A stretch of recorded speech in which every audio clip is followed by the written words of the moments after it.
15米悬的魔法册柜，神秘的灯仔，抵着蛇头王冠的美杜莎女王坐伫王座顶面。这是市国文创园区所打造的全新魔法景点，号做魔域王座。我们现在在的这个场地是黑魔女的诞生哦，就魔女的诞生。那她拥有一个神力，就是可以让很多的事情再复活重来一遍。第2届魔法森林市集也同步登场，结合制作技术及建筑团队，将近250个国内外品牌。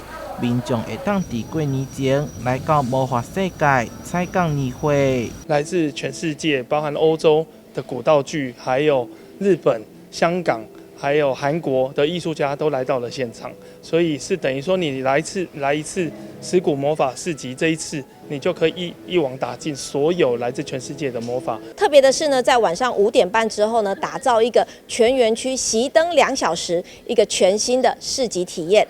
在中间的2月3号这一天呢的魔法夜祭，更是将整个表演艺术融合了园区的场域。另外嘛推出魔法夜祭表演，包含舞蹈、武术、马戏等元素。